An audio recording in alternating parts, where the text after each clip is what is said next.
So hello and welcome to the Lewis Nicholl Show. I'm really excited. We've just had huge success with the Waterloo Road Series 1 to 7 reunion, which has just gone kind of mad.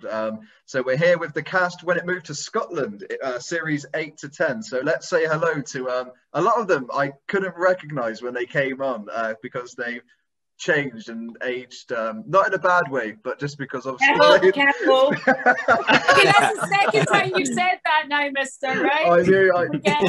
Let's say hello to the brilliant Armin, who's joining us. Thank you so much for coming on to talk about the show today. Thank you for having me. It was such a long time ago for you. What's it like to kind of see everyone on the screen now after so many years? It's been a whole 6 years, you know. It's unbelievable. Zebb's grew a beard. I mean, how odd can that get? Well, of course, let's say hello to Zebb, who of course played Leo in the show, who's joined us today. Thanks for coming on. Thank you for having me. Hi, everyone. And we've of course got your on-screen mum who's joined us as well, the brilliant Pooky. How are you? I'm very well, thank you very much. Thank you so much. To see everybody. Well, we needed some law and order, so we needed the teacher that can keep everyone in line today. Behave yourselves. And then we've got the veteran of Waterloo Road, of course, Joe Slater, who is involved in literally probably every big story going. So let's say hello to Joe. How are you? Good, man. What's happening? How are we?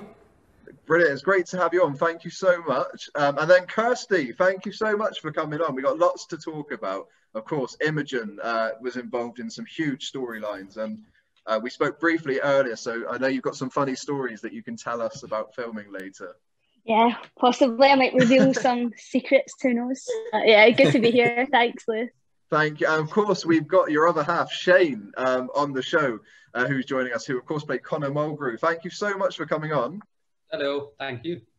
It's so good to have you on. And then Taylor is on the show as well. And of course, played Barry's friend until he slept with his mother, of course. Jack McAllister, thank you for coming on. No problem. That's what I'm here for, you know, to have that your mum joke. That is that.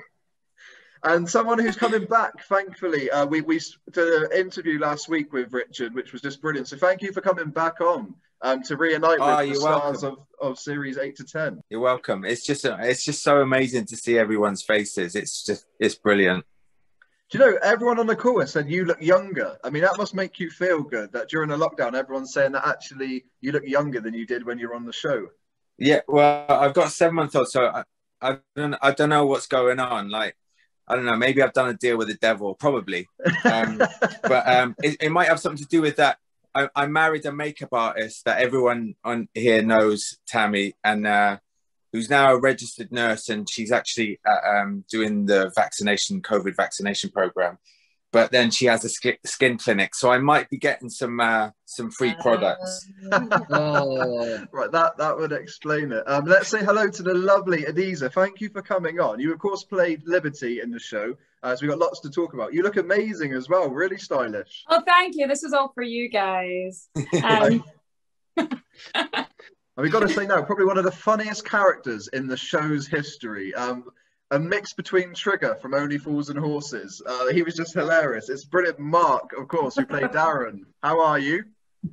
Yeah, I'm good, you know. Thanks for having us on. Thank you. You know what? I feel like my camera's like really bad. Like, like Crime Watch, them CCTV cameras that you have on. Like, you just see them. I feel like that's what mine looks like. Do you know what I mean? It's not too bad. You don't need to worry about that. You look fine. I mean, Mark, did you take part in Waterloo Road when it was in Manchester, like as an extra? Yeah, I did. I was an extra in Series 2, Series 3, and then I had a small speaking part in Series 4, which was somebody called Liam. How did you know that? That is mad. There's loads of pictures going around that people are sharing at the moment of baby Darren before he was even Darren. So, yeah, we'll have to find it for you later. Now, let's say hello to one of my favourite characters in the show. I mean, the Barry family were just this kind of gangster family that just owned the place. And, of course, Dynasty was a massive part of that. So let's say hello to Abby. How are you? I'm all right. How are you? Really good. Thank you so much for coming on. It's really great to have you on the show. Oh, no, thanks for asking. Just let me know if I'm using this properly, though, because I don't You really are, know what yeah. to do. No, you're using it correctly. So, I mean, well, we've got to start off because I know Pooky's got to leave during the show, but of course, played Mrs. Fitzgerald, Leo's mum in the show. Now, I wanted to ask you initially when you came in, because we saw you in the first term of Series 10 in the last kind of couple of episodes. Were you due to kind of be a regular part, or was it just meant to be for a few episodes to start with? No, I think it was 4 episodes I did at the end of that series when Olga comes back because he's ditched her and she's having a breakdown, ooh, hoo, hoo. And she dumps the boys with him because she can't cope anymore. And then he tells her that he's not going to pay for her psychiatric treatment. So what happened was, in the break, they decided Olga should come back and kick some ass, which I was very pleased about because I don't like these, weak women roles. So she came back and go.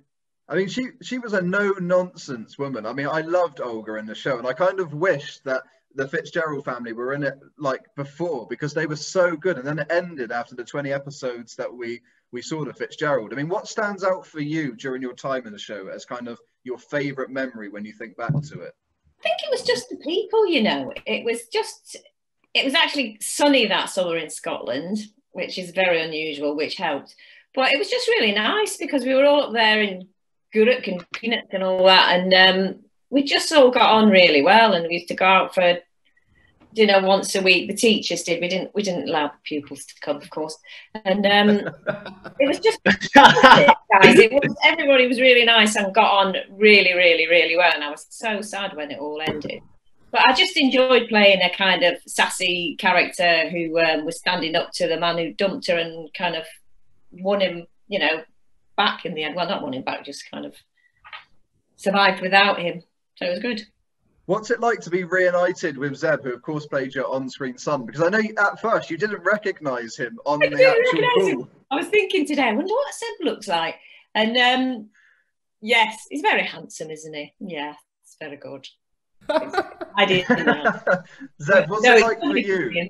To see Pooky is so nice. It feels like yesterday that we did it. Like Armin said, it's been 6 years, which is actually quite mind-blowing. Like, it's really, really lovely to see everyone.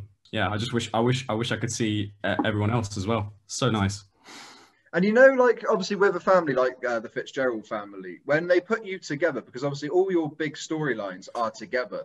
So what was the chemistry like with all 4 of you when you first, joined the show? Did you all get on really well? And did it just kind of click naturally? Go first. I think with Pooky and Neil, like I was quite young when I started, and they were both very, very supportive. Like, gave me a lot of advice, which was really lovely. Really, really nice to work with.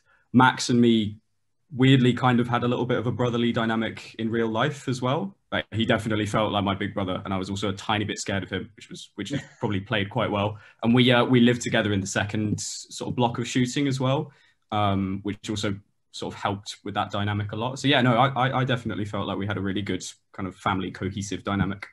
And what about for you, No, he did straight away. You were so young. He was so young. How old were you? 16 or something? I was like 15, maybe. Yeah, and that he did really, really well. And we did, it's true about Max. He really did take him under his wing. And but we did click. We got on, didn't we? And it was very easy. And there was nobody being starry and, anybody's better than anybody else. We all just mucked in. So yeah, it was great. It must be nice to see Max now, obviously on EastEnders. He's absolutely smashing it as Ben Mitchell, isn't he? Being a baddie. Ooh. No, he's brilliant. I went to see him when he did Birdsong on tour. I think it was in Guildford, and he was brilliant in it. It was really nice to see him. Let's say hello now to Armin, who's on the show, who I didn't recognise because you've grown up so much since the show. Going back to when you first got the part, how did you feel? Because obviously this show, it was so iconic. It's one of BBC's biggest shows. So for you at the time, was it kind of like a pinch yourself moment that you've actually got this part? You know what? I was literally doing a final show at my college, and I was wondering what I was going to do after it because I was doing performing arts. And it's so ambiguous when you're doing performing arts, and you can either go to drama school or you're like, you know what, I'm going to get an agent, or you go, part-time drama school. I was like, God, I don't know what to do. And my agent calls me on literally the last day of my showcase saying I got Waterloo Road, a show I've been watching since secondary school myself, which I'm a huge fan of. iconic characters that I got to work with. So it was a huge privilege for me, honestly. It was a quite pinch myself moment. So yeah, I got quite lucky. Yeah, it was just amazing. It was amazing. And one thing I always felt the show did really well was the development of characters, because when you first joined, there wasn't a lot going on with your character. You were always there as a friend to like other people on the show. But then this massive storyline came for you where actually your father wasn't your father, and actually you were bought. And it was a huge story. So for you as an actor, does that kind of give you motivation when the writers have so much faith to give you such a big story for you to then go out and deliver it? You know what? It did feel like, it felt good to have some sort of involvement within the show, because it was quite a prominent show through BBC. So having your own storyline was quite something special. And not just that, but the fact that I kind of dipped in and out in other people's storylines. That, Abdul was a helping hand here and there. Even with like the bike scene with, oh God, that was hilarious. I think I dropped on a bike when we were trying to save Kevin. It was embarrassing. But yeah, Abdul was special because he did have helping hands with other people, and, he dipped in and out. It wasn't just purely about his storyline. One thing I want to ask, when you think back to your time on the show, because we asked this to the previous Waterloo Road stars, and I asked who was the biggest kind of pranker on the show? Someone that always used to like to wind people up and play pranks. Is there someone that kind of jumps out to you that was a pranker? I want to say just a prankster, but I think it was just the chemistry everyone had. Everyone was just busting jokes and just having loads of fun. Like someone like Mark and Joe. Every time I just come on set, I just see these two just throwing loads of jokes and just having, good chemistry. And that's what, you want to come into, as a working environment. So, I really appreciate that kind of, that vibe that, I stepped into every day. But I wouldn't pick someone out and say this person was, the jokester. Well, we've got to now say a big hello to Joe. Now, Joe, your character in the show, as I said, was involved in some of the biggest storylines from the moment you kind of joined. What were your thoughts when you got the part in the show? Was it the kind of same as what Armin said about it was just like a pinch yourself moment? Well, to be honest with you, when I got the part, I hadn't really done anything prior to Waterloo Road. I mean, I kind of grew up performing and stuff like that, but Waterloo Road was my first real, acting job. Like, I'd never been on a set before. I'd never done anything like that before, and so it was kind of it was great. I mean, I was living in Liverpool at the time, and then obviously I had to move to Glasgow and stuff like that. But it was, I don't know. It was just one big, massive, long, great memory for me. It was just, I wish I could go back and do it again. It was like Armin said, there was just something so beautiful about it all, and Oh, go on, lad. It was great, really great. I mean, when you think back to Lisa and Lenny in the show, I mean, the school was their saving grace. They didn't really have much, they didn't have the best upbringing, but this school became their family. They lived at the schoolhouse. Maggie and Grantley became like a family. And it was nice to see, again, the development of the characters, because Lisa tended to be the kind of the brash, the bully out of the two. But Lenny was always the nicer one. He had a massive heart. He liked to do the right thing. He was a supportive kind of character. So when you think back to your storylines, Lisa and Lenny, what jumps out to you as one of your favourites? There's a few. I mean, to be fair, like when we first joined, I think it was, I can't remember what series it was, anything like that. But my first story, like the first week or 2 or 3 weeks filming was like.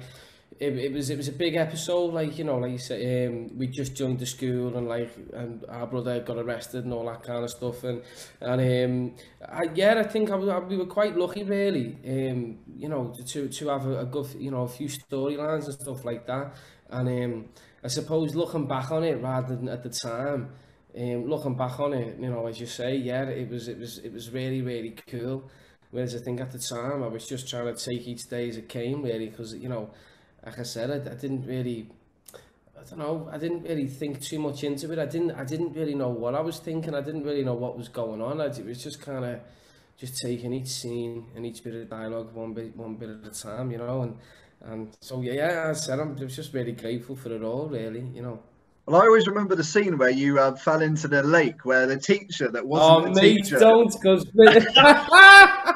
I mean, Richard knows this one really well. Oh, Richard, oh my God, mate, listen, that day, do you know what, I still tell the story to people this day. Lads, do you know how... you can't swear, but do you know how cold I was, right? I had to fall in that reservoir, right, about, I don't even know, but it was for real. And Richard, you had to dive in as well? You had to dive in as well? I was going to say, like, it was worse for you, because at least I was like running, jumping in, resetting, running, jumping in, resetting. So my blood was going more. So I was warmer. You were literally in it all day.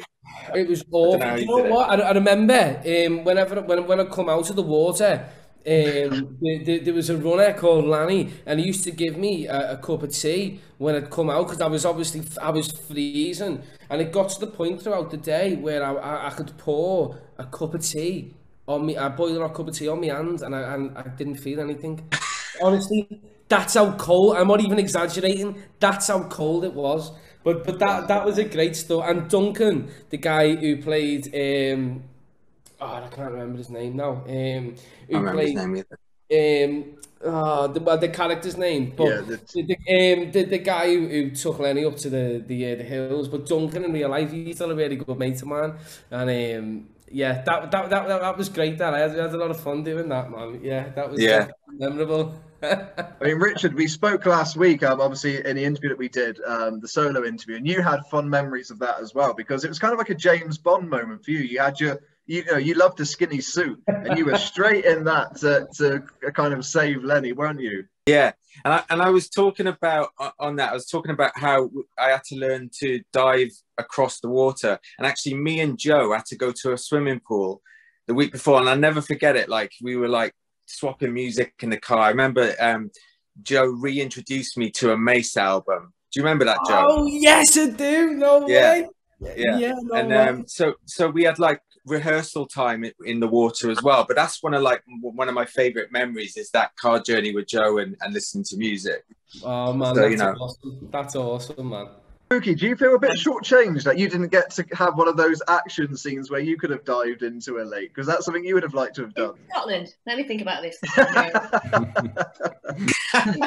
Excuse my French. No, I don't feel deprived of that. No, there's lots of walking by the lake and things, you know, on the esplanade, wasn't it? It was quite nice, that in Guruk. Guruk was great. This 1930s open air swimming pool right on the water. Yeah, that's right. The Highlands. It was brilliant.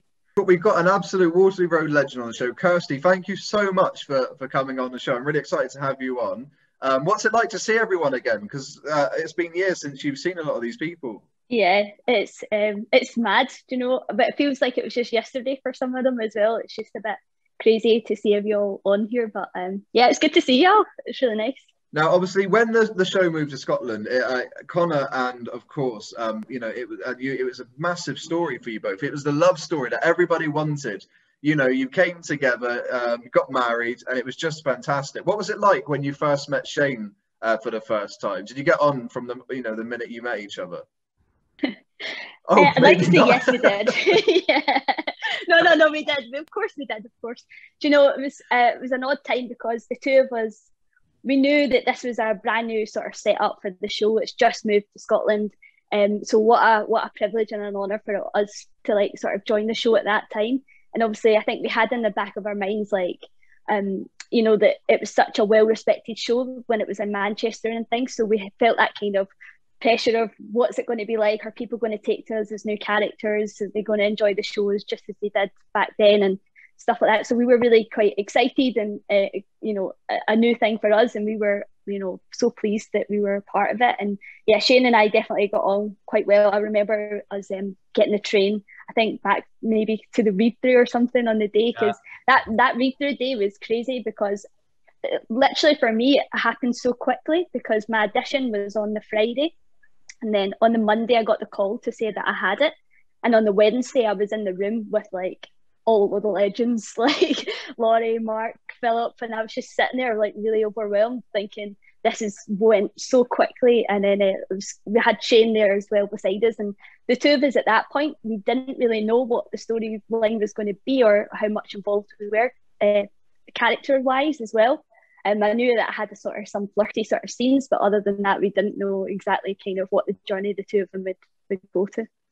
I mean, that's the great thing with your character, because you were involved in so many big storylines in every single season. And of course, one of the big ones was the fire when Imogen was burned. And you said earlier when we were chatting that you've got some kind of funny stories in regards to when that was filmed. So can you tell us about the kind of filming for that scene? Because it was such a big moment, on the show. Do you know what? Honestly, this is probably one of Shane and I's favourite scenes to film in the whole show.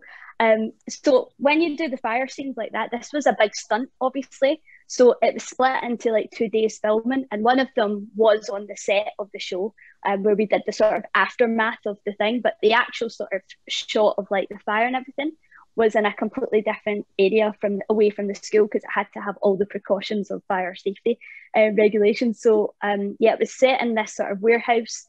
Shane and I were there, and they had like these like big bars of fire. And honestly, when I say it's hot, it's hot.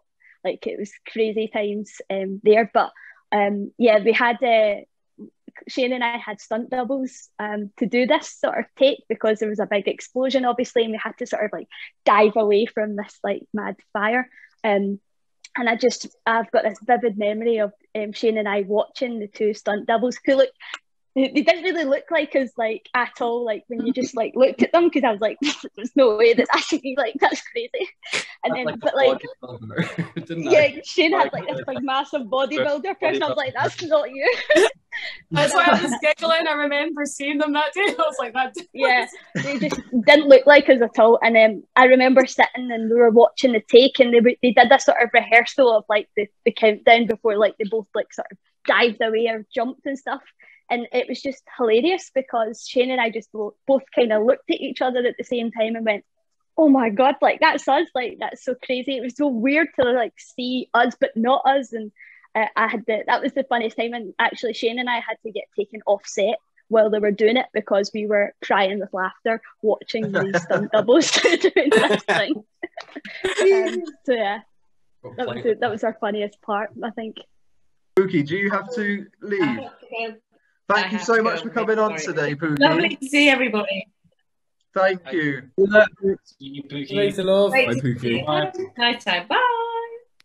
Lewis, yeah, I'm gonna have to go as well, because my baby boy Asen is desperate for a bath. Like, you can't see him, but he's covered in food and God knows what. And well, Richard, it's great to have you on. I mean, obviously, we had a really good interview last week, which we spoke about your character. And I know that you had such fond memories. It must be nice to see everyone kind of back on the same screen. Yeah, I mean, even though I knew I had him today on my own, like I knew I needed to come on here just to see everyone's faces. And it's just like, honestly, it's just like, it bursts your heart to see these people that you've spent such a significant part of your life with, and you have these kind of embedded memories that will never leave you. It's just so good. And I just can't wait to we should organize something when this is all over and we can all meet up and have a good old drink and a good old laugh. But it's great to see you all. Yeah, it sounds good.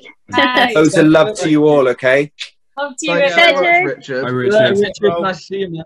So, Kirstie, I mean, obviously going back to your character, after the fire, it kind of left cracks with the relationship, of course, with Connor, because Christine took the blame for what happened, but actually it was Connor, and it went on for a good few weeks, and she was really hurt by the deceit, and that's when we saw the cracks between the two. Did you enjoy that story with the aftermath? The fact that there was this massive secret that actually it was Connor and not Christine. Yeah, so it was quite interesting, like filming those scenes, because at the start, I don't think it was confirmed that I was definitely going to come back after the fire. So I was, I think, only going to do the fire, kind of leave, and that would be our time in the show.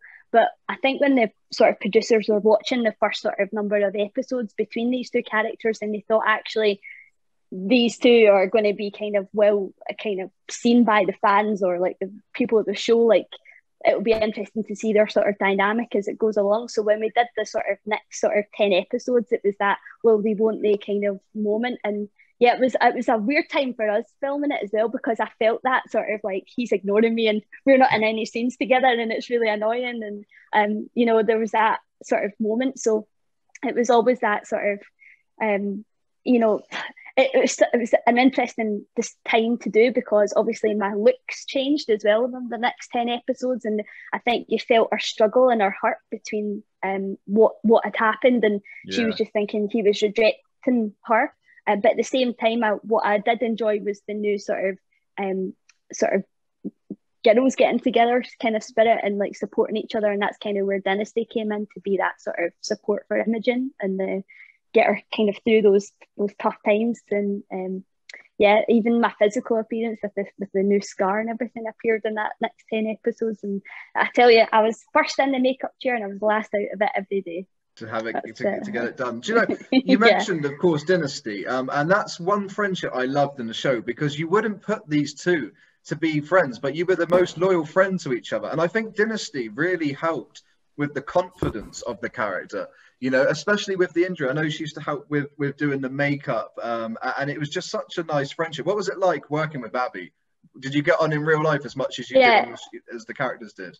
Yeah, it was great fun working with Abby, and yeah, we had some really good scenes together. And like you said, I think you're totally right there. That was those kind of people that you don't think are going to get on or be friends with each other, and then actually the support that they both each other need, and that sort of way to kind of Imogen encouraging, you know, Dynasty to be like, she is smart enough, she's got more ambition than she actually knows about, and then for Imogen to, you know, have that sort of like feel confidence and with how she looks, and you know, the two of them, they were like the yin and yang to each other in some ways, but it was good fun. I enjoyed, especially at the start when Dynasty's character first came in, and there was the kind of, who is this new person, these new baddies, and that sort of tension to begin with, but then good friendship developed after that time, and you could tell that they would do anything basically for each other.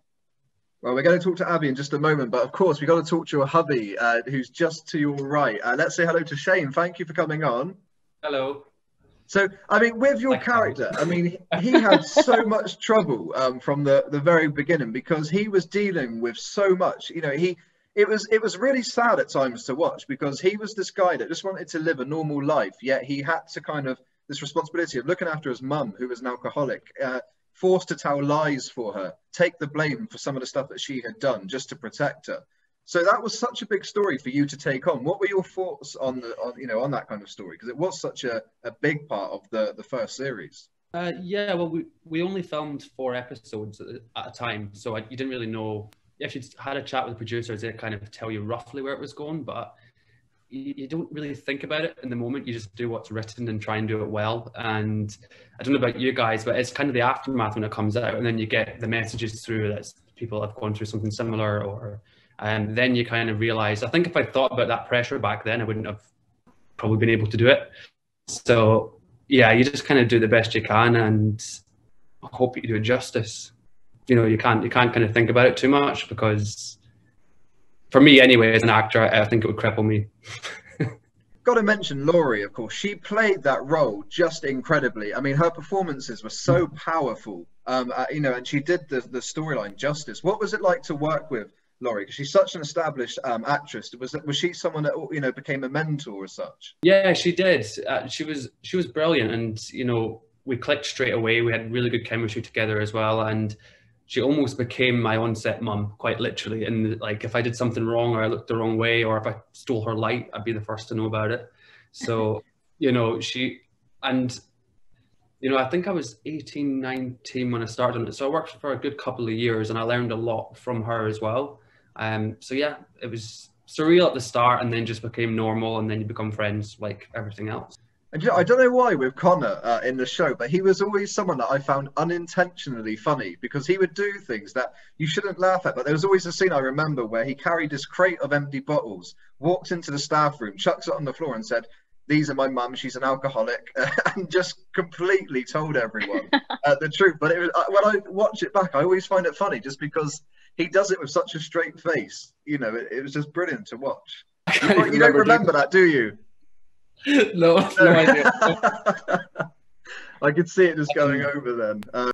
We're going to come back to you in just a moment. I think there's a slight delay there. But let's say hello to Abby. Of course, we were just talking to Kirstie about the incredible friendship with Imogen and obviously Dynasty. What was it like for you, first of all, to join the show? Because, again, you had such a strong cast working with the incredible Zoe as well, who played, of course, your mum in the show. So what was it like for you to be part of it? It was really exciting. Obviously, when I got told I got the job. I always remember my first day of filming, my first scene I did was with Laurie and Kirstie. But also, that day, some of the camera guys came up to me and was like, Abby, I remember you when you were a little girl. And I was like, really? And they said, when your dad filmed when you were little, we used to play with you and we've got pictures of you from when you were a kid. And then they were the same camera guys that did my last scene. And they said, it's so nice that we got to do your first scene and then when you finish filming, the last one. So that felt special. But it was amazing to work with Laurie because I learned a lot. And Kirstie was so kind to me because she'd done a bit more. Like, obviously, it was my first scene. And I was so nervous. And she was so kind and helped me. I mean, when you look at Dynasty, I mean, because I always remember the scene where you're at the school gates and you've got Barry, you've got Dynasty, you've got Carol, you've got the whole family just stood there. And you kind of knew that it was a game changer in the show. This family were here to cause a massive uproar. But Dynasty was always the sensible one. You know, she had confidence issues. She never felt that actually she could achieve anything. So much so that, you know, her mum in the show wanted her to be a pole dancer and paid for her to have surgery to do this. And it was Imogen that kind of made you see that actually you're really clever and you can do this. And that was so nice to see the character develop. When you think about the character development, what are your thoughts? Did you like the fact they went in that direction to actually show a positive spin to Dynasty? Yeah, because when I first got the script, it was just, you know, playing this bimbo. And so as an actor, it's nice if there's a little bit more depth to it. But I think for Dynasty, she's always been the one to carry the family. And when she met all her friends at the school and Kirstie, Imogen, sorry, I'm forgetting everyone's names. It has been a while. When she met Imogen, she never met anybody that had looked at her for who she was on the inside. It was always makeup, clothes. I think that was to get attention because the family was so busy with what's going on in their own family that they never really paid attention to her. And she was always the dog's body carrying everyone. I mean, Mr. Lowesley always became this figure, which I loved to Dynasty. You know, he believed in her and pushed her to go and join the police. Yeah. And I always remember the scene where Dynasty had to call the police on her own brother. Now, it was kind of one of those shocking moments because you thought, is she actually going to do this? But, you know, you did. And I think that's what kind of made people realise that actually she is a good person. You know, she can do this. What were your thoughts on that kind of scene, ringing the police on your own brother in the show? Because that was kind of everything that the Barry family were not about. You know, you never grass on your own. I think that was the first time that she'd ever been in a position to cleanse her family. Everybody was always in control of themselves individually. And at that moment, she had them. And she was like, no, this is wrong. And this is our moment as a family to say, we're not doing this anymore. We've had a fresh start being here. It's not right. And I think that was the first chance she'd ever had. And, you know, always when you look at Zoe, who played Carol, she is just the most incredible actress. I mean, there was always a scene I remember where Barry stole Casey's money when she was going to go to be a boxer. And the performance that she gave, you know, when she kicked him out of the family initially and said that I don't want anything to do with you. What was it like working with Zoe? Because she just gave these most incredible dramatic performances. Well, I was so excited because I loved Footballers' Wives. But then obviously I was thinking, oh, here she is. And then when I met her, obviously then you realise it's not real. She was just the nicest person, really kind, friendly, taught me a lot. Very genuine person as well. Well, we're going to come back to you in just a moment because we've got lots to talk about. Let's say hello to Mark, who is here now. Of course, Mark, I said earlier, Darren was just one of the funniest characters on this show, without a doubt. I mean, he was just like the class clown. Did you enjoy playing that role? And are you similar to the character in any way? Like, are you in real life a bit of the class clown? Nah, I think so. Yeah, I think what it was is the person who cast me, she was called Michelle Smith, and love her. So she used to come to my shows since I was like probably say about 11, and she was always trying to push me forward for stuff, and she always knew what my strongest points was, which ultimately is comedy. So as soon as this come available, that's it. She just put me straight for it, and the description and the character breakdown was the complete opposite of what I am in terms of looks. But I don't know why, but yeah, I just the directors, and ultimately I got the part. And yeah, I think there's loads and loads of Darren within me, and that's why I love playing it so much, really. I mean, with Darren, you always saw him kind of being a bit cheeky, doing like just getting in trouble all the time. But there were times when you saw a completely different, vulnerable side to him, and especially the story where his mum died in the show, and you realise just what kind of living conditions he was in. And it kind of makes you think, do you know what? That's probably why he does play this clown, because it's a bit of an act. He's getting people to laugh at him, and I just think it kind of made you look at the character in a completely different way. You know, would you kind of agree with that? Yeah, definitely. I think, like you said, it's just all up front. There's always something going on. There's two sides, you know, that people don't know about, and I never knew that was coming. I really never knew. And then the producer told me, like, I think it must have been about a month before, and even I was shocked, and to say like, wow, I didn't realize his full background, you know. And then when that come around, the storyline, I think that was a proper privilege as well. Do you know what I mean? That's a massive storyline for them to put faith in me, and they've never ever seen me do a serious side, you know, and for them to just put faith in me and think, yeah, he'll nail it and he'll do it. Well, I'm not saying I did nail it, but hopefully I did. But yeah, I think that's credit to them, really, for giving me the opportunity. Well, we got some more questions that we're going to ask everybody in just a moment, but let's say hello to the brilliant Adiza, who's on the show. I'm good. How are you, Liz? Thank you so much for coming on. It's great to have you on. Now, it must be good for you, because I know a lot of these people you worked with on the show, you know, Kirstie and everybody else. So is it nice to see everyone? Yeah, well, I see Shane all the time out of everyone because we're still very close. It's so nice to see Kirstie. I hadn't caught with her since I was in Glasgow last, I think, when I was... Yeah, that's right. Yeah, we went for that burger. That was nice, about 3 years ago. And Joe and Mark, even though I didn't work with them, I did go on a very wild holiday to Salou years ago. Some pictures have been resurfacing of us having a lot of fun. So, yeah, in a way, it's quite nice to see the boys again as well, because I've not saw them probably since then. So, I mean, with your character, I mean, she was the head girl, if I remember, at Havelock. You know, she was this bright, promising student, especially with sports. So when you read the script for the first time, what did you think of the character? Were you kind of excited, you know, the journey that she was going to go on?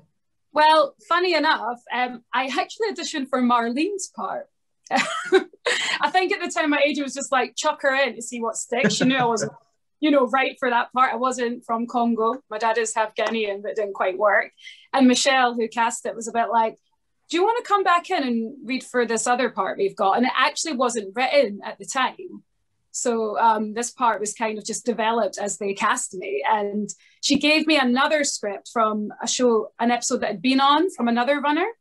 And I think, I can't remember the character's name, but basically at that point in my life, the whole speech was about how running was so important to her and this is all she wanted. And if you changed running to acting, that's how I felt at the time. Because I'd been to drama school, but I had no work for 2 years. And this like audition was kind of like my last, you know, kind of like, oh, I'm so desperate, just get me on something. So I think I put that into the speech, and that's what won the part of Liberty Garden. And yeah, when I found out I had to run, that was interesting. I get a lot of jokes about my running in that episode. Especially from my family and probably Shane. You know, I just kind of look like a duck because you can tell. So yeah, but it was very fun. It was fun to play, you know, a very dedicated student. It's good to be the good one for a change, because a lot of them are bad, aren't they? Starting fires and all this stuff. Liberty just wanted to run, you know what I mean? She just wanted to run and study and be smart. What was it like for you on your first day? Because obviously when you went there, you still had some of these Waterloo Road legends, you know, Grantley, part of the show, Tom Clarkson. So can you remember kind of the first day and seeing these people for the first time? Were part of you starstruck when you were seeing them? Oh, 100%, yeah. I think what was my first scene? I first met Marlene, but of course, like, she was kind of new to it as well. So I was asking her, "What's it like on set? Do they direct you, or do you just say the lines?" Because I'd never done TV. I was like, "What do you do?" And then I saw Laurie, and I was like, "It's Jane Beale," and I kept calling her Jane the whole day. I literally called her Jane probably till the second block of filming. I'm sure she hated it, but I was just like, "Jane, I mean Laurie." And she was Scottish. That was like a massive shock to me. I was like, "Oh my God, she's not from London." So yeah, but she was lovely. Got some more questions just a moment, but let's say hello to Taylor. Wait, it is Taylor, isn't it? Because your screen says Rhys first, so it's really confused me. Yeah, so my name's Rhys Taylor, as it is said there. However, when you have to sign your name up to become an actor in Equity, Rhys Taylor was taken. So I had to take my third choice, which is Taylor Rhys, and Rhys spelled it Welsh way. So there we go. That's the reason. Well, I mean, we mentioned on the show, of course, one of the biggest storylines was Barry, Dynasty's brother, who was just full of himself. He was like the Dow boy of this show. And of course, he slept with your mother in the show, which was this massive storyline. It was betrayal because you were previously really close friends. What was it like filming that for you? I mean, I guess you still get bantered about that all the time. Well, it has been 8 years, so no, thankfully I've not actually had any of your mum jokes for quite a while. Do you know what? Yeah, filming that episode was amazing. Filming with Carl as well, especially someone who is unlike his character from head to toe. Carl had, you know, he's got no bad bone in his body, and I'm assuming everybody else would agree with me there. Yeah, I mean, also my mum,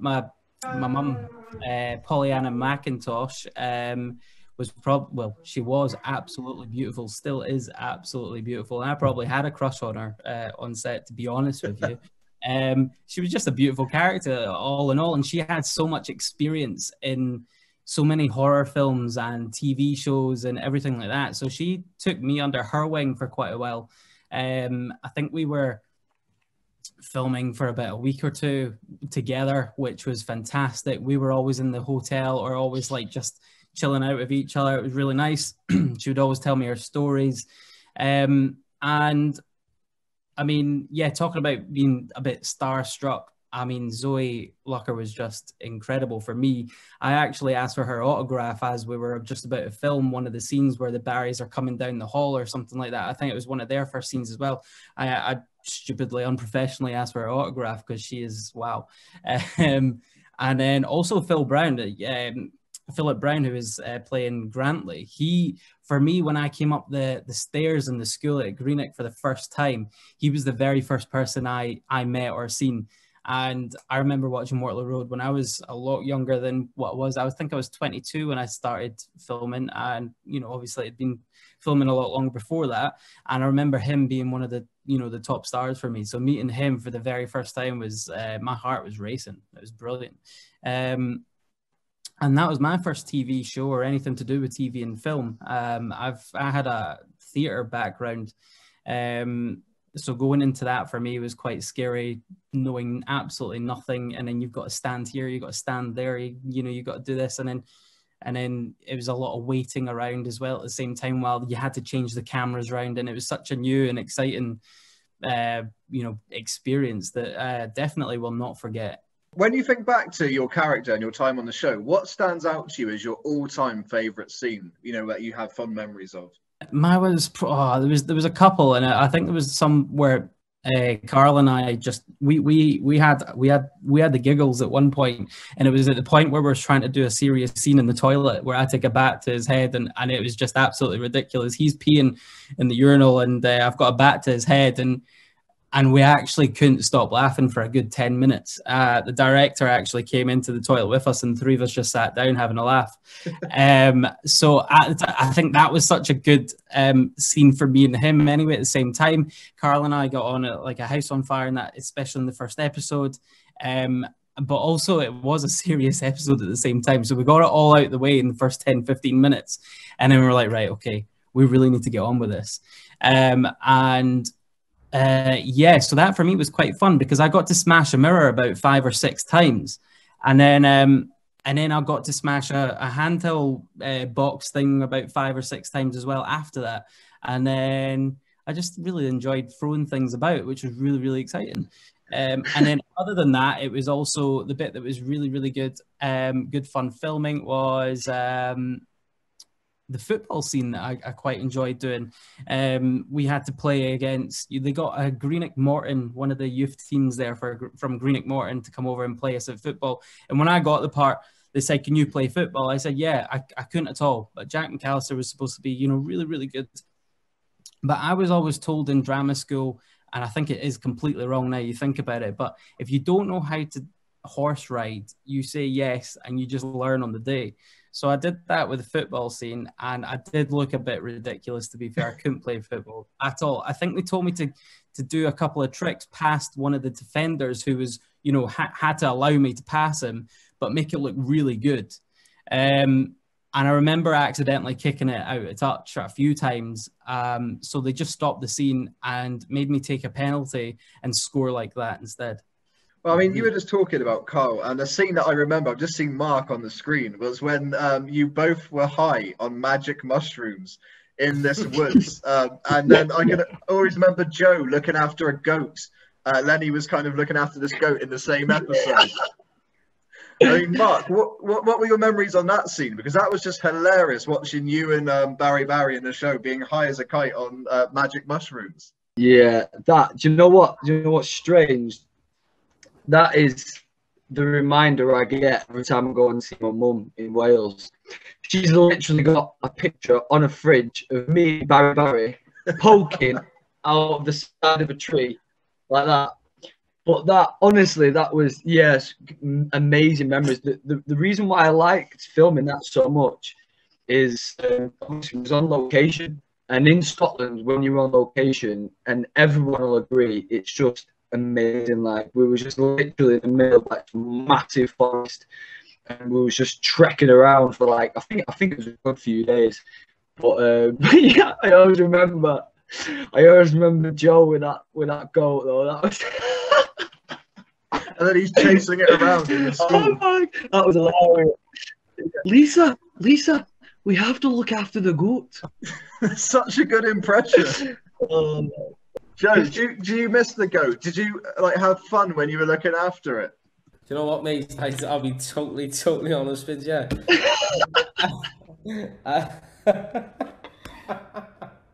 Alright, guys, sorry. I just touched something then? Or No, that's fine. I completely forgot about that goat until you just mentioned it, and I don't even remember why. I can't remember why Lenny was so infatuated by this goat, and to think of that whole episode was completely on mushrooms, man. Like, why? I don't get why there was a goat in the school. I can't remember why I like befriended this goat. I just really can't remember. It was a history day. I think they're all dressed up in costume for like a history type day, and then yeah, you were just randomly looking after a goat that. Yeah, and Lenny just naturally gets attached to a goat. That's just like, oh man. So the next question I'm going to ask is for everybody, and we'll go in order. And it'd be good to know something when you think back to your time on the show, like a funny behind-the-scenes story that us as viewers wouldn't know. So something that when you think back on, it makes you laugh, or something that a cast member did. So I mean, starting with Armin, is there anything that you can think that remind backstage, something that we wouldn't know about that always makes you laugh? And Armin? Sorry, the connection's kind of cutting off a bit. No, I was going, is there anything that kind of, when you think back to your time on the show, like a funny behind the scenes story that none of us would know as viewers, but something that you always remember that makes you laugh? I know it's a Oh, tough there's question loads. as well, just to spring on But one people. that stands out to me. Yeah, one that stands out to me was me and Zebb trying to throw the laptop on the floor but make it seem natural. So every time he tugged, I'd let go, and every time I tugged, he would let go. And every time we done it, it just wouldn't look natural until the last scene where we done it, and we both let go, and it smashed on the floor. And then you actually watch the scene back, and you're like, oh god, if you really pay attention, you can tell it was so forced. And I don't know why that scene just stands out to me so much, because I just remember just busting up inside because we can't make it look natural. It was so forced. But yeah, no, it's too many. Zebb, when you think back to your character, I mean, he was this quiet, he just got on with things, and all of a sudden, he became this cyber stalker. He was obsessed with his games. He had to have counselling because I think you knocked over Sonia at one point to get your games console back. I mean, that was a massive change in development with your character. He's gone from this nice, quiet guy to suddenly causing chaos. You know what the thing is though, even though it was quite a dramatic shift, it actually kind of made sense. Like I remember reading it, it was like he's obviously spent a lot of time being quite not neglected but very much ignored by everyone around him because he's very shy, and I feel like they kind of made him shift towards this sort of because that can have really negative effects, especially when you're that young. And I think he was acting out probably to try and fill that void a little bit, and also with Justin being such a sort of main focus with all the stuff that he got up to, I feel like it was nice for sort of Leo to have his moment to be a terrible human being for a little bit, which was fun. It was really fun to play. So what stands out to you then as a funny behind the scenes story when you think back to your time on the show, something that we wouldn't know about? I did have one scene that I shot with Max Bowden when we were in a corridor, and he stood right next to me, and the camera's not on us, the camera's on, I think it was on Neil in the background, but he was just whispering stuff in my ear, like really, I can't be specific, but just whispering really freaky stuff in my ear. And I'm having to hold this serious face while we're in the background of this. I think it's something quite dramatic going on. He's just whispering to me and like really freaking me out. I think that was a fun one. And that moment with Armin was great as well. I'm sorry, ma'am. Choreography is not really my strong suit. One thing I've always wanted to know is for you as actors, you know, when you do get the giggles, do the directors, do they get annoyed in real life? Like, do they get frustrated that you're kind of losing it during a scene? Depends on how much time there's left, to be honest. Depends on the director as well. Well, yeah. Some more fun than others. Joe, I can imagine you've got a lot of funny behind the scenes stories. Like I think you've kind of got like a Argos catalogue of funny stories. Like what stands out as the best one? Brother, honestly, lies. I was one of them people. Like I think towards the end, it kind of got a lot better. I kind of found a way to focus, but oh mate, I just couldn't stop laughing a lot of the time. I remember one time. It was in my first ever episode, right? And this is just one I can think of. It was the first ever episode, and we were on this football field, right? And we had to play against like Celtic girls. That's what we were playing against. and this is gonna be good. Oh no, it probably isn't that funny, but basically what happened was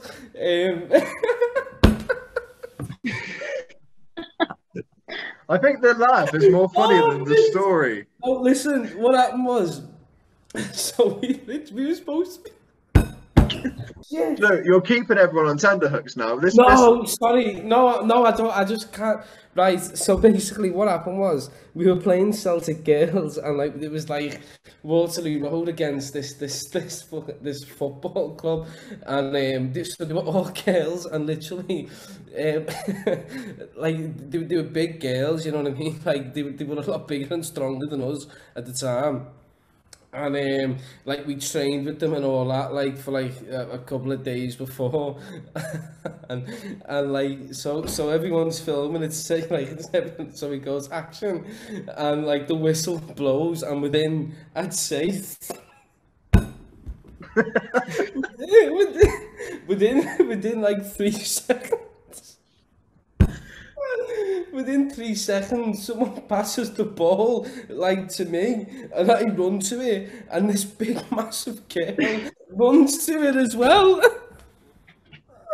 And we literally we completely went boom and like whacked heads. I mean, like proper, like we were like bulls, like ran into each other completely full force. She fell on the floor and couldn't like get up. I was like trying to pretend like I was all right, and like completely couldn't see and all that. And oh my mate, it was the most, literally someone went action, and I just went right into this girl completely by accident, and the pair of us like suffered like almost minor concussion. It was awful. But at the time, because Mark, I think everyone was there. I can't remember who was there at the time, but was Mark was there, and like because we were really really good mates, and like we lived together. We lived with Zebb as well, and like we lived together, and I think we would, and then from then we would just laugh. A lot of the scenes me and Mark done together, like we were, because I know him so well, and I can't take him seriously in real life at all. I don't think it took us a while to be able to focus just to do a scene. Oh, it was awful. It was awful, but yeah, sorry. That was worth the wait. I didn't expect you to say that you like ran in and nutted someone. I haven't thought about it for a long time, mate, and it was. What the reaction is brilliant. Kirstie, have you got anything that you can think back? Probably not headbutting someone during a football match, but have you got anything that makes you laugh? I was going to say, I don't think I can kind of top that story from Joe there, for sure. The thing is, like, a lot of my scenes were so serious, so it was difficult to have the sort of funny moments on there. But I think when we were all together, always shooting scenes, that was kind of like the most fun times, because you had people like Mark and Joe doing stupid stuff in between the takes and stuff. But I do remember there was a break between like filming, and I'd just been on holiday to the makeup people were like, don't get a tan, you're not allowed to get a tan, Imogen's pale, blah blah blah. I was like, okay, and I tried my very very best to like stay out the sun, wore a hat, SPF 50 and everything. And then and I managed to do it like good enough. But when I came back, I totally forgot about like the rest of my body. So like my arms were really dark compared to like the rest of my face. So I remember like sitting like this in the class, and they were like, Kirstie, keep your arms down. And I was like, okay. So I had to literally, for like the first number of weeks back after that holiday, I wasn't allowed to like show my arms on the screen because I was totally not matching like color-wise. So I had to like wear, like, wardrobe were looking at me going, definitely a long sleeved jackets for you, and makeup were like tanning, like painting my hands, which was, I just remember that was quite a moment for me. What about you then, Shane? What did you ever have any tanning issues that you can kind of relate to? Tanning? No, I'm Irish. I just burn. But the same as Kirstie, really. My scenes were so serious most of the time, so it was always between takes. So I was messing around in the dressing room with Kaya, and I broke my arm when I first started. I had a hairline fracture in my elbow. So the first 10 episodes, I'm walking around holding my satchel because it's broke. And I remember... That's right, I forgot about you did that. Then you get burnt, Kirstie, and I had to carry you. Do you remember this? And we took like 4 people to place you on top of me properly. Yeah, because he had a broken arm. And I was like, wow. I felt worse because I was like, oh my gosh, am I like actually hurting you? And I was like trying to support myself so much, but also like be collapsed, like as if like I was like just getting pulled out of fire at the same time. Yeah. Oh, I felt bad for you then. Yeah. And you were just on boxes all the time as well. Shane, that's a secret. So, right. No, here's the issue is the height difference between Shane and I. Shane is extremely tall. And it's not the opposite way around. So yeah, a lot of my scenes I was like the Tom Cruise of the set, where I had like lots of boxes to stand on, or potentially like some cushions under my seat as well, just so that I had the same like height in the scenes, because both Laurie and Shane were quite were a lot taller than me. You're just small. We're not, you're just small. at all. That's the opposite. It's the opposite way around. I'm not going to watch I it the same now. I'm going to be looking out for like just to picture you on a box in every single scene. It was quite funny. There's like there is a picture of us at like the wedding scene that I'm on a box. Oh, I love Just the takes the wedding glamour scene. away from it. Oh yeah. What was that like to film for both of you? The wedding scene. It's good. Well, first of all, can I say something? First Yeah. of all, Shane missed his pickup that morning, so he was nearly late and didn't make the wedding. I was late to my wedding, yeah. He nearly stood me up at the altar. First time I was ever late, last. I had a girl that come in and taught me sign language so I could do the vows. And I was also crawling a little bit because I was late. But it was... How was it? It was good fun, I think. Like we both like enjoyed it. It was set in like the city chambers in Glasgow, and it was so like magical, like that place. If you've ever went in it, it's actually got, I think, more marble in it than the Vatican. It's really vast. It's amazing, like place to have been able to kind of go and film in it. And yeah, I think there was like, I don't know if maybe I just imagined this, that there was another wedding like before us. So I could have been completely wrong on that.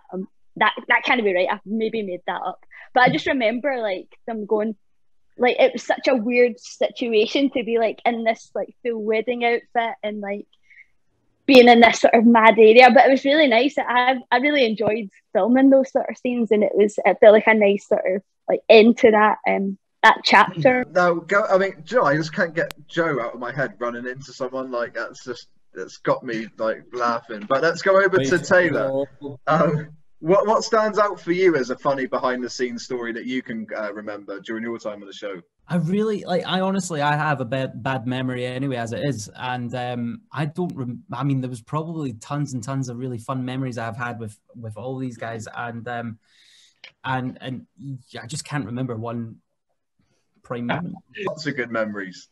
Yes. Yeah. However, I could tell you more of a historical moment in my life, which is now still there and completely changed me forever.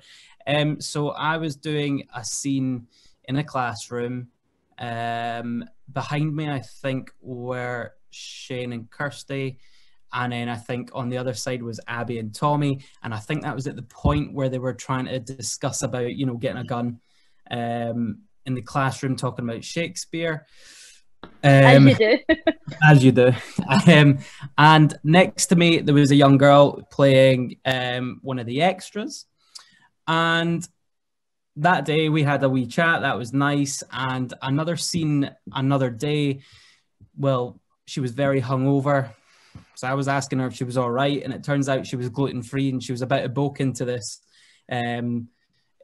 cake, that we're all making cakes for this scene. And I was asking her if she was all right. She was like, no, I'm going to be sick. I'm going to be sick. I'm going to be sick. She was hungover. And then eventually she wasn't sick on camera, which is great. She was sick after it. But I was like, I really fancy this girl. So I don't know how, but I asked Kirstie to get her number for me because I think she knew her at the time. And I was just too much of a wimp to go and ask her myself, I suppose, even being probably 22 at the time. So actually, and her name's Katie, and fast forward 8 years, we've been together 8 years. We now have a daughter together, and we were supposed to get married this year, but that's been patched. We're going to get married either next year or the year after. We're not sure yet. Oh, congrats! Everyone's just amazed. That's one of my backstories. Wow, that's incredible. I feel like I set that up, but I never. The number, and I met her out at the social in Glasgow at Royal Exchange Square like that weekend, and then the rest is history. Wow. I thought Joe headbutting that girl story was good, but that's pretty good. What about you then, Mark? I mean, I can just picture you again having loads of kind of funny backstage stories. So is there any that kind of stand out for you?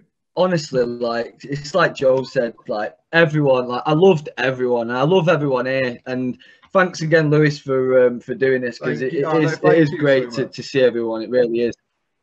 But yeah, one of them, I remember one scene. There was me and Max Bowden was in a scene, and basically, I'm not gonna laugh like Joe did, but it was funny, but it might not be funny to use. But I was on a skateboard backstage whilst the scene was going on, and we was just messing about, and Max was like, I bet you can't skate down the corridor. And in Waterloo Road, in the main section, there's this huge plant pot, and it's like irreplaceable. It's like a huge, massive plant pot, and it just looks so expensive. And anyway, I've just come flying on this skateboard, literally just slipped straight off the skateboard, smashed the plant pot, literally smashed the plant pot. The scene had to stop. Everyone's just got like that, and I'm just laying on the floor, and all the prop guys are like, because it's continuity, do you know what I mean? It's a plant pot that's irreplaceable, and I've just broken this massive plant pot. It's so stupid of me, but look, Lewis, like I said, like Richard said, we're all gonna have to get together and have a drink. But look, I've got to shoot as well. But Lewis, like I said, thank you very much for having me on. It's lovely to see everyone, so and yeah, it's been a pleasure, man. So just before we wrap up, let's speak to Abby about your kind of one of your standout funny moments from behind the scenes that kind of you can always remember. Well, during filming, I thought it was funny when Shane got his bum out. Wait, what? When you got your bum out when you had the apron on. Yes. That's a good one, yeah. Because they didn't know that. Shane, will you tell that story about when we went to Laser Quest? That wasn't filming, that was just... do you want to tell it? You tell it. We want to hear this now. You're better than me. So, I can't remember, we went to Laser Quest, we got split into teams, and Abby was on my team. Anyway, it was, I think, on the second game, it was dark, and I've done this to me, seriously. Abby was on my team, and I turned and looked, and she's... I was on his team. Full sprinting down this corridor with a gun in the air, just being chased by about 3 people. I think Kirstie might have been chasing her, a few other people, and I was tucked around the corner, and I was signaling for her to come over, but she obviously didn't.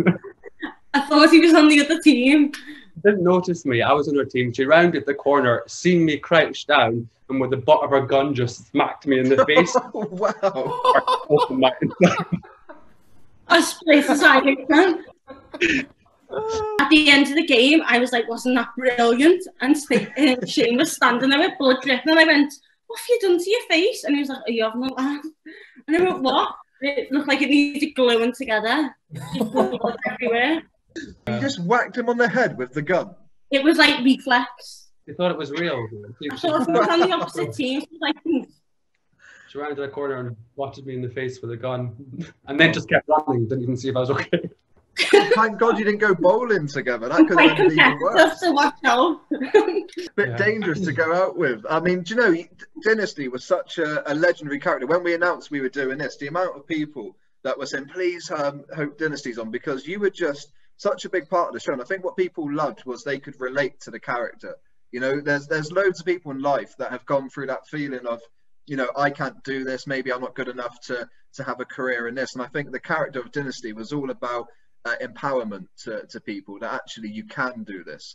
When you play that type of role as an actor, do you feel kind of like a duty to do it justice? You know, because I think it was Shane said that you have people write to you saying how your stories kind of affected them and helped them. Yeah, after that role, and especially with the rape stuff, I had to go and speak in front of Scottish Parliament on behalf of not just young teens, but also on what it's like with the whole world of social media and things like that. And I know there's been a lot of suicides and a lot of young teens that don't really know how to navigate their emotions. And so I think when I did the part of Dynasty, what was nice was the fact that it was somebody that was putting up a front of looking good, putting the makeup on, having the front of the attitude, which we all do in life. Everybody's got that nervous front that we all put on. And slowly with Amit and Imogen, they both helped each other, because what one had, the other didn't. And they would bring that up with one another. But I just think if there's any young people that were out there that could watch it, that were behaving like that, because I know I've done that in my life.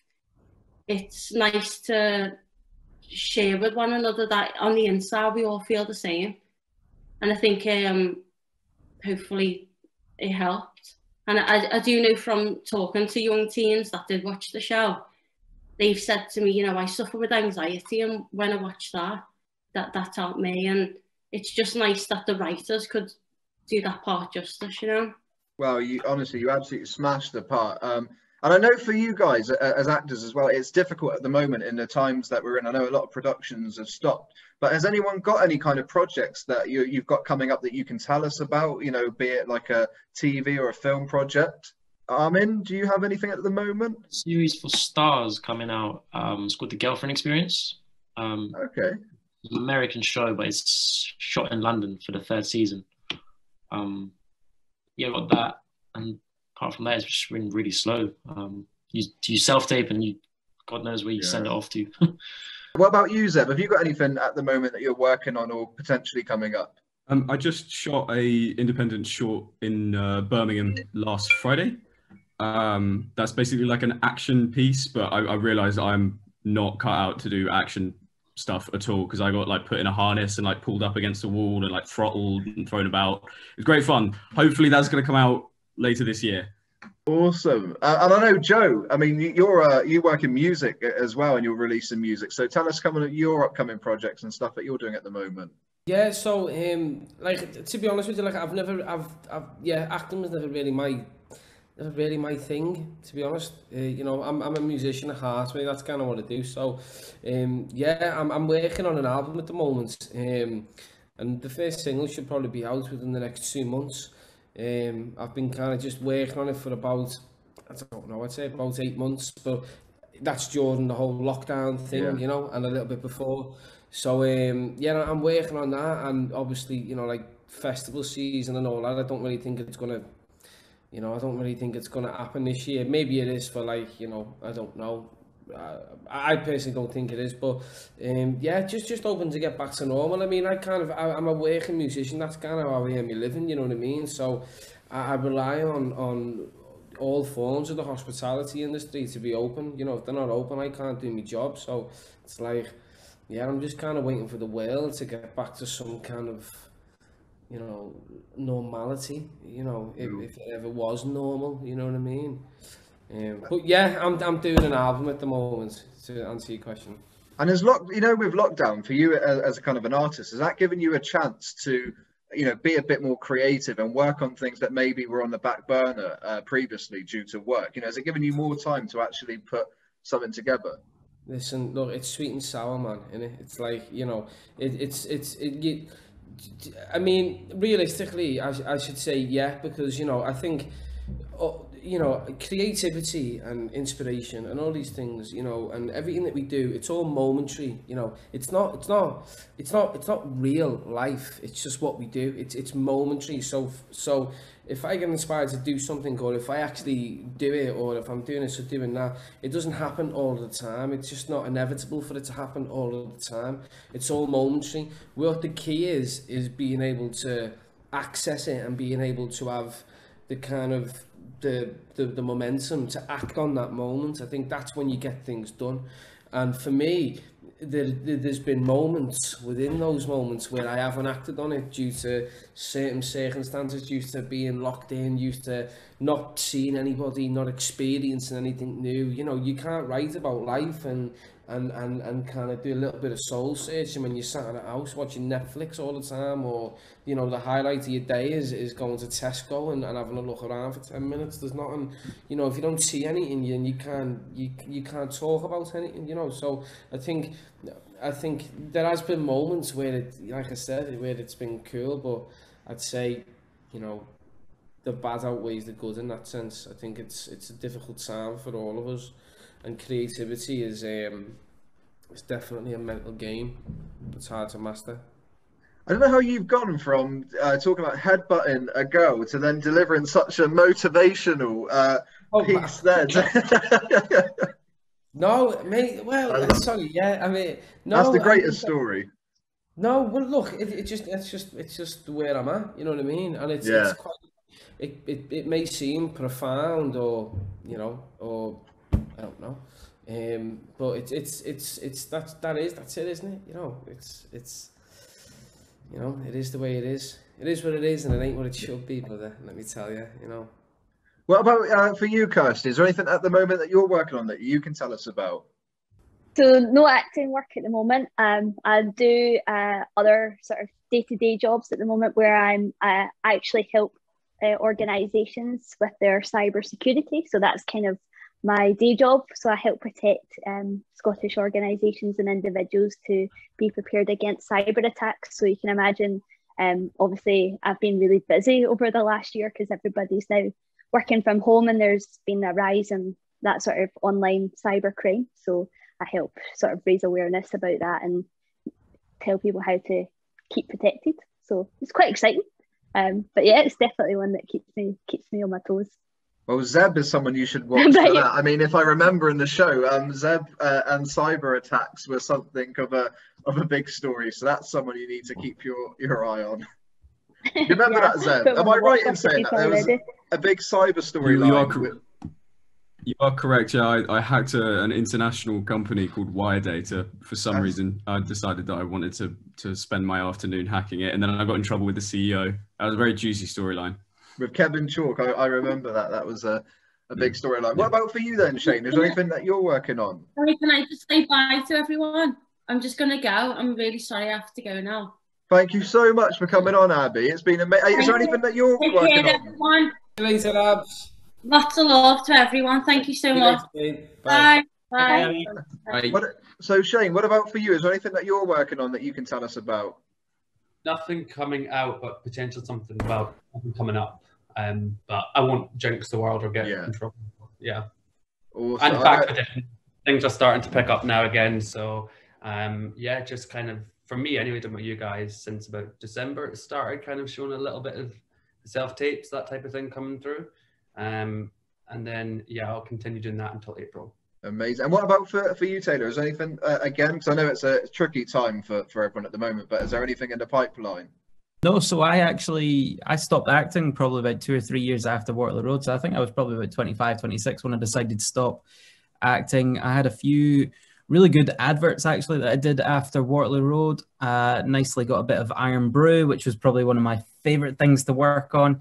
And then a Bank of Scotland, and then Johnny Walker Whiskey, and then something else that was on. And then I just kind of decided that it's such a hard industry. It's so difficult, and there's a lot of waiting around. So like even before Waterloo Road, I was out of like a part-time drama school for about a year, and I probably had about, I think I counted it was about 38, 39 auditions before I even got Waterloo Road.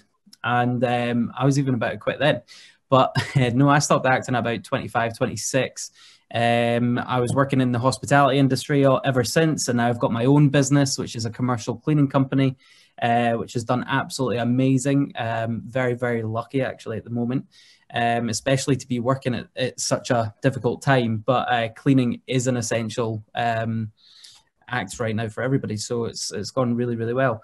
I know for you know, it's been such a dead, like anybody else, no jobs has been going for the television world, and the only reason I know that is now that Katie, my fiance, actually has a kids agency. So she is a agent for under 18s, and she's only just found that there's quite a lot coming back now. So there's Outlander in Scotland. She's got a few kids on that, and then she's got a few on CBBC. So they're all starting to come back, and I know that. So I mean, I think, you know, everybody here who's still acting should be, you know, getting a few phone calls hopefully soon with things starting to film and start up again. Do those of you that are in Scotland, do any of you watch the show Two Doors Down? That's like the funniest comment. No? You need to check that out. I know the show. I know the show. Yeah, I don't watch it now. It's hilarious. But you know, I want to say a massive thank you to all of you for joining us today on the special to reminisce about the show. I know the fans are going to love it because it's been such a long time since you've done the show. But I think with iPlayer, it's given the show kind of like a new lease of life. It's kind of as big now as it was ever before. So thank you so much for joining us today.